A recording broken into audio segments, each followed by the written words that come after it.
Welcome to the Deep Dive, the ultimate shortcut, really, to being thoroughly informed on the high-stakes drama you care about most. Today, we are strapping in for a chronological and thematic breakdown of two crucial weeks in the lives of the Forresters, Spencers, and, well, everyone orbiting their drama.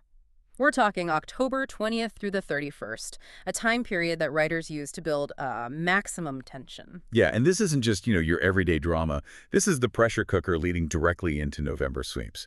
And for those maybe less familiar with the industry mechanics, sweeps is that period where networks demand their absolute highest drama, the biggest reveals, the most unbelievable cliffhangers. It's all about securing those crucial viewership ratings. So these 2 weeks, they're basically loading every narrative gun and aiming them right at the family estates. Exactly. We're looking at the essential character motivations and the incoming chaos. And we've got three huge, sensational headlines ripped straight from the source material for you. First, the Luna Nozawa saga shifts from, mere conviction to outright custody warfare. And it's fueled by a physical assault that Bill Spencer is pretty convinced is staged.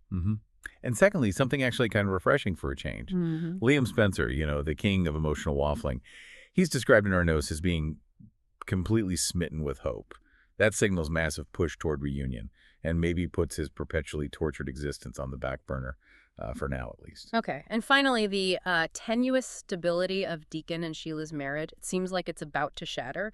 Taylor is flirting dangerously close to Deacon, forcing Sheila to revert back to her, terrifying classic stalker behavior. And that puts the entire family in jeopardy. Again. So our mission today is to unpack all of this, connect the psychological dots, maybe figure out the writer's intent behind some of these moves. We want to ensure you are fully armed with a context needed for what looks like a spectacular November fallout. Yeah. Let's not waste any time. Let's dive right into the high-stakes legal and emotional minefield surrounding Luna Nozawa.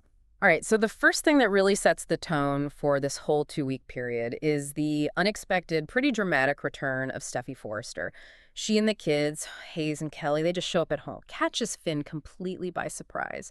And it's this moment of genuine joy, right? The source material captures it with the detail that the children literally tackle Finn in this rush of reunion. Yeah, it's that essential moment of domestic bliss, perfectly designed to be instantly obliterated. Because Finn has to immediately drop a bombshell. He has to tell his newly returned wife that Luna, the woman who terrorized their family, nearly destroyed them. She's not only alive, but she's pregnant with a Spencer baby. Yeah. And facing jail time. Wow. And what's interesting in the source material is how Steffi reacts.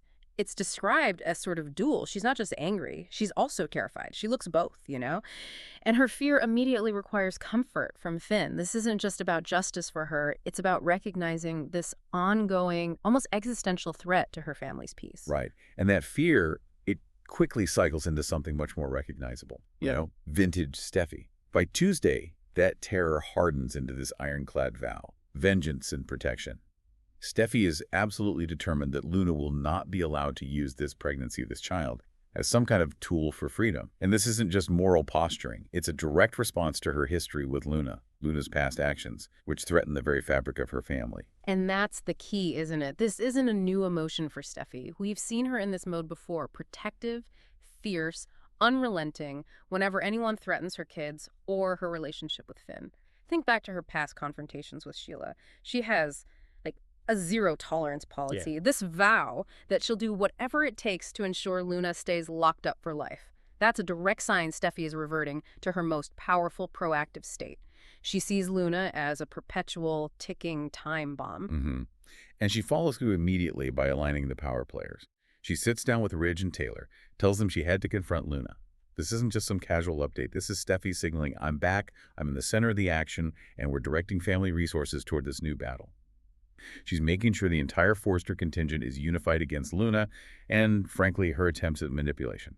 Hashtag 1.2 Poppy's advice and Bill's confidence. Okay, so while Steffi is basically laying the groundwork for war outside the jail, Luna's getting visits inside that just confirm the purely transactional nature of her whole situation.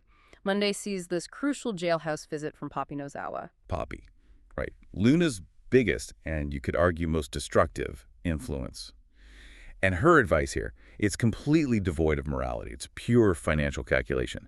She actually offers Luna this twisted sort of congratulations, basically telling her, good job getting knocked up by Will Spencer, the son of a billionaire. I mean, it brutally reduces the entire pregnancy to just a potential meal ticket, guaranteeing Luna will have this financial tether to the wealthy Spencer family forever. But then Poppy tries to inject a dose of cold reality, doesn't she? She tries to shut down Luna's desperate hope that Bill Spencer will just bail her out. Poppy says it won't happen this time. Like, she's recognizing Luna has finally pushed the Spencers too far. Yeah, but the source material gives us this massive hint that Poppy might be wrong, or at least that her statement is serving as some kind of foreshadowing.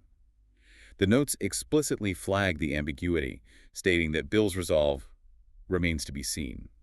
Yeah. The writers are basically signaling that Bill's emotions, or maybe a perceived moral imperative, will soon override his legal sense. This tension between Poppy's cynical view and Bill's potential ripeness, that's where the drama is really going to ignite. And Bill is certainly walking right into this trap with his eyes wide shut. On Tuesday, we see him exhibiting just extreme overconfidence. He assures Katie and Will that gaining custody of the baby once Luna gives birth, it'll be a piece of cake. Ugh, piece of cake. Classic dramatic irony, right? And the source is definitely highlighted as such. We know in the soap opera universe, whenever a character like Bill is completely certain of an easy victory, especially a legal one, it's practically a narrative guarantee they're going to face utter failure. The analytical notes even warn that Bill may face a rude awakening very soon. This overconfidence, it's a deliberate writing device. It's designed to maximize the shock and the spectacle when Luna's next maneuver completely derails his plan. I mean, has he learned nothing from past legal battles? Bill's arrogance is always his Achilles heel. Hashtag tag 1.3. The jailhouse assault and stunt speculation. Thursday, October 23rd. And that rude awakening comes, like, immediately. The transition is incredibly fast. Bill's confident on Tuesday, and by Thursday, the whole situation is just thrown into chaos because the source material gets dark and deeply manipulative. Luna is seen by a jailhouse doctor. She's been severely beaten, apparently, complete with a visible black eye. Right. The visual evidence confirms a physical assault happened, and Luna immediately uses it as emotional leverage. When Will visits her in jail, Luna tells him that every single day she stays behind bars is another day the baby's safety is at risk. This is the absolute core of her blackmail, using the unborn child as a human shield. And Will, bless his heart, he seems to be the only one who sees through the initial drama. He immediately states, "I know what you're trying to do." He gets it. He understands this beating is likely a tool of manipulation designed to force the Spencer's hand. And that's crucial because Will's realization grounds the suspicion within the plot itself. It's not just us speculating from the outside. Exactly. But our deep dive into the source notes gives us extensive detail on why the hosts, the analysts, pretty much everyone strongly suspects the beating is a stunt. We are explicitly reminded of a key historical callback. Luna was previously brutally beaten when she was in prison for that double murder. At that time, Bill's compassion was successfully triggered. He got her out via house confinement, eventually even secured a pardon for her. It's the exact same scenario playing out again, for maximum effect, clearly. The suspicion this time, just like the last, is that she either inflicted the injury herself, which seems unlikely given the black eye, or, more plausibly, paid another inmate to do it. The sources actually state that this was the unconfirmed theory the first time around, too. And now, the writers are just resurrecting that same morally gray area. It's a clear writing device, right? A callback stunt. Designed to test the limits of the Spencer family's compassion again, specifically targeting Bill's sense of guilt and protectiveness. And this time, we actually get confirmation.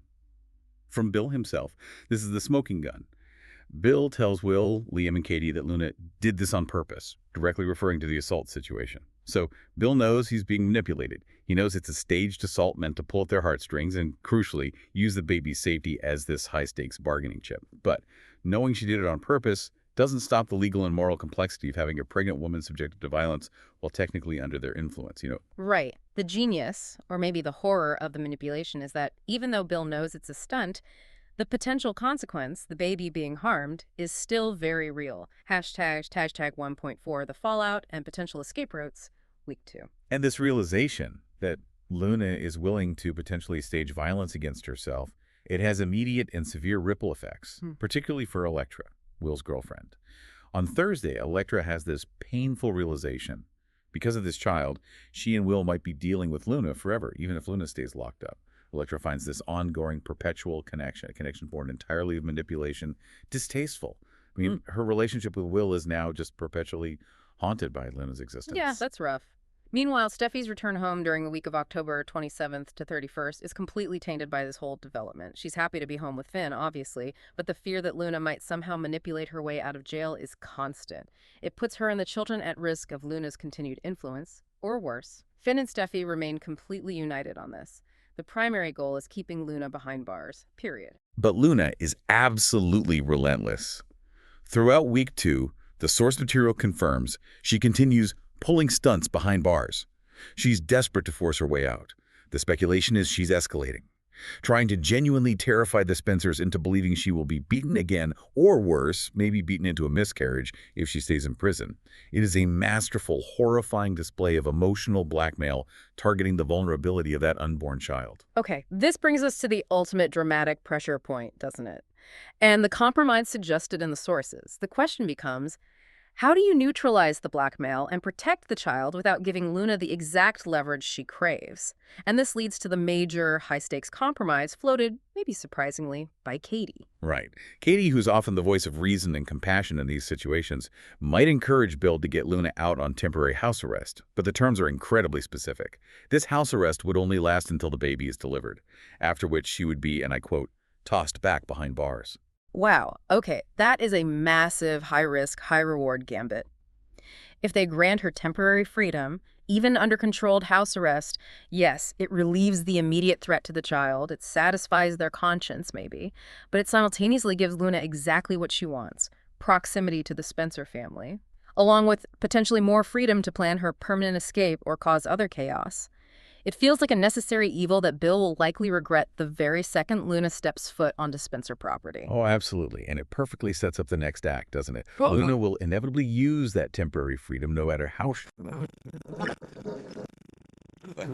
the father of her child, threatening the entire Spencer family dynamic indefinitely. That level of calculated manipulation from Luna is just, it's terrifying. But speaking of terrifying manipulation, we really need to shift our attention over to Sheila. Because while the Spencers are fighting this custody battle, her entire life with Deacon is about to implode, likely because of a certain attractive psychiatrist. Okay, let's move now to the crumbling foundation of Deacon and Sheila's attempt at domesticity. Sheila is absolutely terrified. You can feel it. She knows Deacon is slipping away, and she knows exactly who the threat is. Taylor Hayes, hashtag 2.1, Sheila's desperation and stalking. Wednesday, October 22nd. Wednesday, October 22nd is a really critical day for this couple. We see Sheila begging and pleading with Deacon Sharp not to leave her. Her entire life, her perceived redemption, her stability, her one shot at normalcy, it's all wrapped up in Deacon. She expresses the sheer terror of losing him. But her terror, as it always does with Sheila, quickly bleeds into her signature villainy. Sheila views Taylor, who's become Deacon's confidant, as a direct, active threat. And we learn she hasn't just been worried. She has been actively stalking and spying on both Deacon and Taylor. The sources state she is pretty much low-key threatened Taylor. Yeah, that phrase, low-key threatened, coming from Sheila, it's chilling.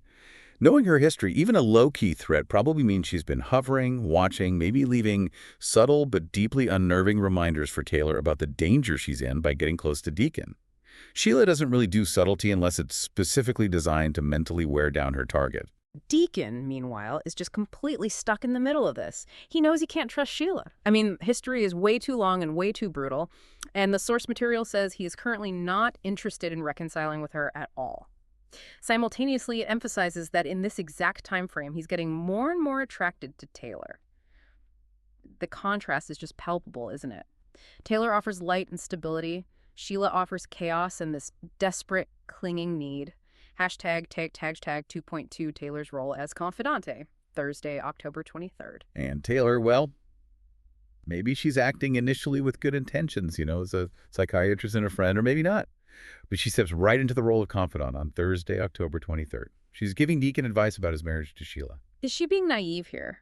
Or is she subconsciously pursuing this connection? Because she tells him his heart hasn't failed him yet and he should listen to it. I mean, that's classic soap opera wisdom, right? Designed to encourage an emotional breakthrough. But in this context, it's also subtly encouraging him to leave the darkness, which is Sheila, and come toward the light, which is her. Right. She's positioning herself as the moral compass, the voice of reason, a really stark contrast to Sheila's unstable, highly emotional demands. And the emotional closeness deepens fast. Deacon tells Taylor he doesn't know what he would do without her. The sources really emphasize that they continue to grow closer, indicating this palpable, reciprocated spark that definitely goes beyond just friendship. They're building a genuine emotional foundation here. Yeah, if the audience wasn't already invested, these intimate, deep conversations would absolutely cement the idea that Taylor and Deacon are headed for romance. They seem to represent a functional relationship built on mutual respect, which is, let's be honest, incredibly rare in this universe. Yeah. Hashtag 2.3, the future contradiction and writer's intent. Here's the massive, unavoidable roadblock that our sources provide. And it really forces us to question the writer's immediate goals here. We got an external spoiler leak apparently via Thanksgiving updates. And it states unequivocally that Deacon and Sheila are still together in a month, having dinner with Carter Walton and Daphne Rose. Wait, what? If they are still celebrating Thanksgiving together, that means this intense, deep flirtation between Taylor and Deacon is basically heading toward a dead end, at least for the short term. That feels like, well, like a monumental waste of screen time and emotional investment from the viewers. That's the critical analysis the source material forces us to make, exactly. The implication is that the writers might be actively teasing a relationship, giving the viewers exactly what they want, which is Taylor moving on, finding someone stable, only to throw up a roadblock or some kind of immediate failure point. And that can be deeply frustrating for viewers who feel, manipulated by the narrative structure. It suggests the chemistry between Taylor and Deacon is, for now, serving a larger narrative purpose, basically just increasing the threat level for Sheila. But why? Why this persistent commitment to Sheila, despite the obvious danger she represents? Why not just let Deacon move on to a functional relationship for once? Well, the sources actually provide specific insight into the showrunner, Brad Bell's, viewpoint on this. The notes indicate that Bell deeply loves the character of Sheila Carter. It's why she was previously redeemed and brought back to the forefront in the first place. Apparently, he would be hard-pressed to leave her without love in her life. The tension is the storyline, not necessarily the resolution. The ongoing threat of Sheila's emotional breakdown is deemed more valuable, narratively speaking, than Taylor finding peace. And we can't forget the hilarious absurdity that kind of keeps this character grounded in soap opera reality. Even amidst all the high drama, the sources remind us of that specific, crucial detail. Taylor would never, under any circumstances, get into a love triangle involving Sheila and her infamous 8 toes. Huh. Yes. That detail is brilliant because it just cuts through all the tension and reminds us of the long, ridiculous history these characters share. Taylor's absolute refusal to engage in drama with a woman known for, well, bizarre physical abnormalities. It underscores the inherent impossibility of the pairing. It allows the writers to tease the romance while keeping a built-in out for why it ultimately can't work. It's a clever writing in a way. So the ongoing conflict for the week of October 27th through 31st is basically Taylor continues to grow closer to Deacon, maybe blissfully unaware or just ignoring the danger, while Sheila remains relentlessly jealous, stalkery, and likely planning her own dramatic intervention to make sure Taylor's advice doesn't actually succeed. Okay, moving on to a relationship that, for once, actually seems to be moving in a decisive direction. Maybe. We are talking about the potential and perhaps inevitable reunion of Liam and Hope, and it seems like this dynamic is being heavily driven by external encouragement. Hashtag tagged 3.1 the matchmaker, Friday, October 24th. Right. We've established Deacon is focused on keeping his own love life stable, but he also, surprisingly, takes on the role of matchmaker for his daughter, Hope. This is a very functional, positive version of Deacon we don't often get to see. It's quite nice. Yeah, on Friday, October 24th, Deacon decides Hope needs a little push, or maybe a big one. He tells her directly that she needs to open up her heart to Liam and not let him get away again. And Brooke is right there, present during the conversation, likely nodding in enthusiastic agreement. This is exactly what Brooke wants for her daughter. Deacon is providing that needed pressure, isn't he? Recognizing that Liam, despite all his flaws, represents stability, and he's the father of her child, Beth. He probably sees this as her best option for a calm family life, especially contrasted with her recent decisions like that disastrous fling with Thomas and her quick, almost non-existent engagement to Carter. But Hope, bless her heart, is still showing that characteristic ambivalence.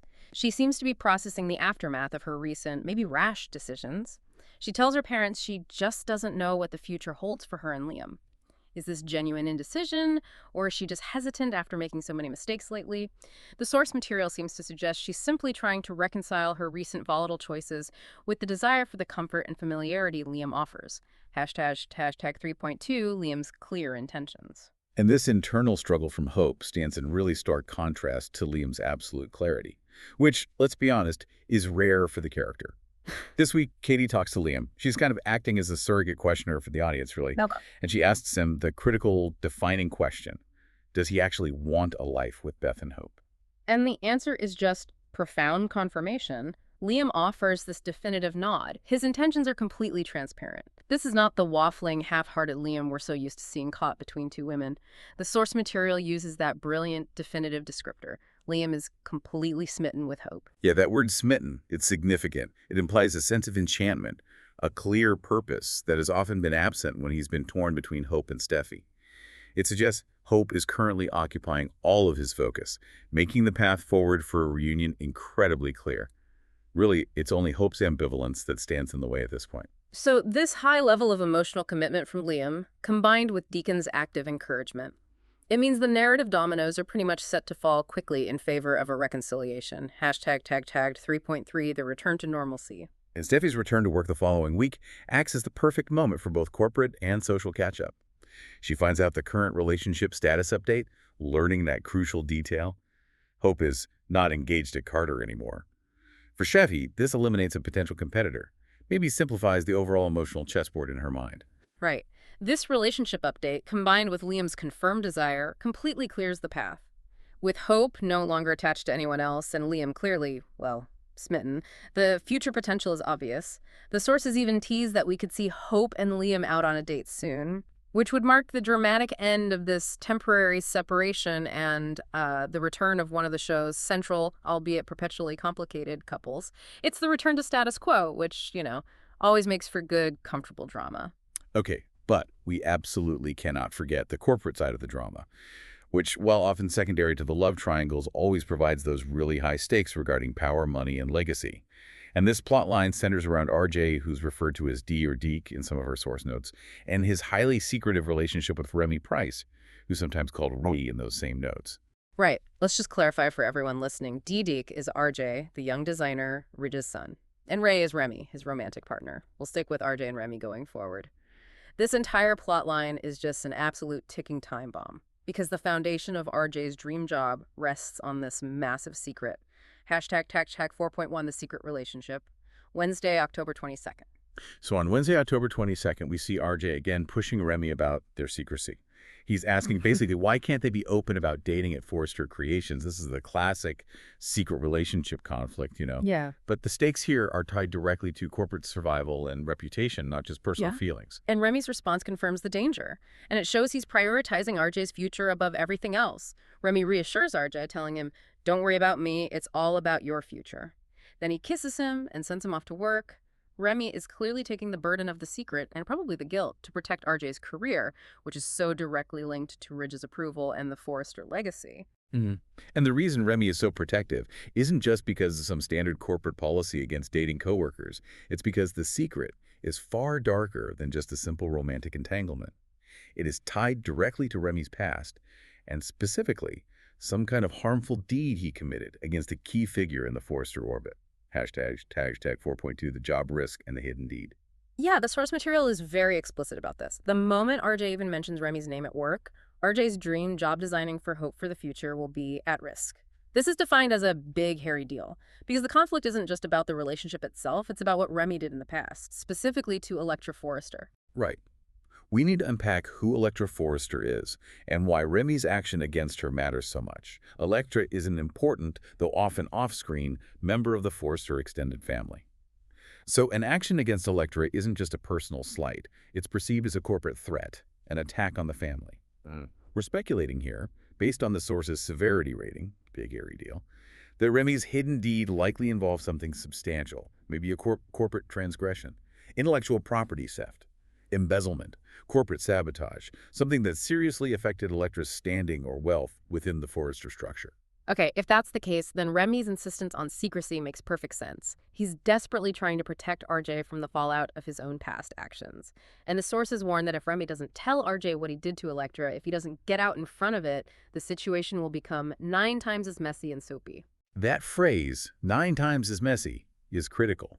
It implies that if the information comes out accidentally, say through an external threat or maybe a vengeful party reveals it, the drama will be exponentially worse. RJ won't just lose his job. He'll also likely lose the trust of his entire family, especially his father, Ridge, for collaborating, even unknowingly, with someone who committed a serious offense against the Forrester name and family. Right. This ensures that the corporate drama is absolutely going to intersect with the family's turmoil very soon. Steffi catches up on a lot of info when she returns in week 2, including meeting Hope for the Future's new designer, RJ. The sources specifically highlight that RJ's dream job is explicitly at risk because of Remy's past actions against Elektra. And Steffi, now back and in full-on high protection mode for her family and the company, will inevitably start investigating any potential threat to the Forrester corporate structure.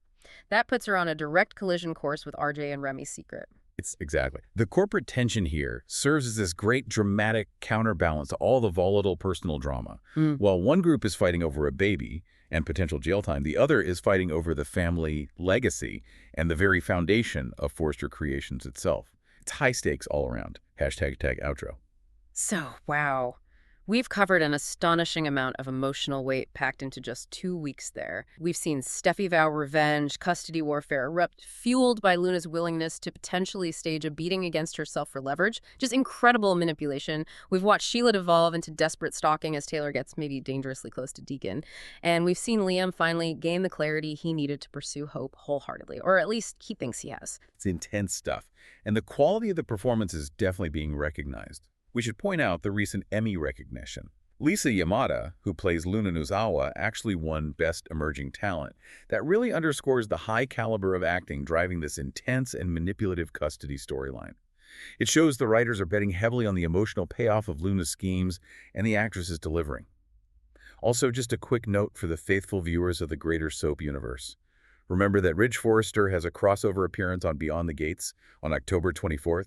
Just proving that the Forrester influence extends far beyond Los Angeles. Okay, but let's end with that final provocative thought raised by the source material. It centers entirely on Katie's suggestion to Bill regarding Luna's future, granting that temporary house arrest until the baby is delivered.